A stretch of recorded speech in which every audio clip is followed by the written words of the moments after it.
Viewers, গেল ঈদুল আজহায় মুক্তি পেয়েছে অভিনেত্রী আজমেরী হক বাঁধনের সিনেমা এশা মার্ডার কর্মফল। কথা ছিল গেল 24 জুলাই ওটিটি প্ল্যাটফর্ম বিঞ্জে মুক্তি পাবে ছবিটি।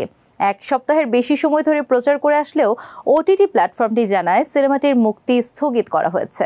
বিঞ্জের ফেসবুকে লেখা হয়েছে, দেশের সার্বিক পরিস্থিতি বিবেচনায় 24 জুলাই এশা মার্ডার সিনেমার রিলিজ স্থগিত করা হয়েছে।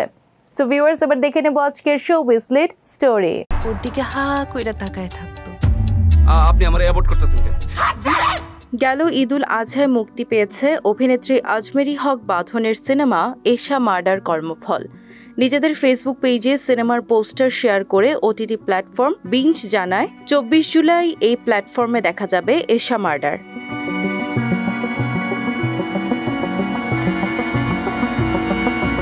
মার্ডার মিস্ট্রি ঘরানার ফিল্মটি নির্মাণ করেছেন সানি সানোয়ার।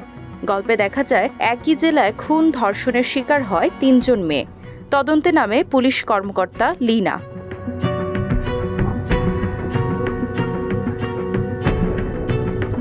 এই চরিত্রে অভিনয় করেছেন আজমেরী হক বাঁধন। নারী প্রধান বাণিজ্যিক গল্পের এই সিনেমায় প্রথমবার পাওয়া যাচ্ছে তাকে।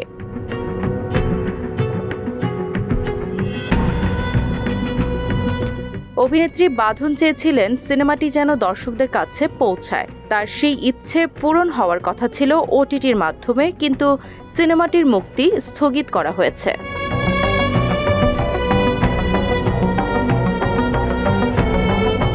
ওটিটি প্ল্যাটফর্ম বিঞ্জ জানিয়েছে, দেশের সার্বিক পরিস্থিতি বিবেচনায় 24 জুলাই এশা মার্ডার সিনেমার রিলিজ স্থগিত করা হয়েছে।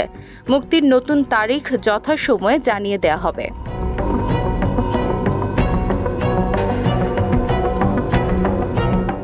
শুধু ওটিটি প্ল্যাটফর্ম নয়, বিমান দুর্ঘটনার কারণে পিছিয়ে গেছে ইউটিউবে একাধিক নাটকের মুক্তি। দেশের সার্বিক অবস্থা বিবেচনা করে কন্টেন্ট মুক্তি স্থগিত করা হয়েছে।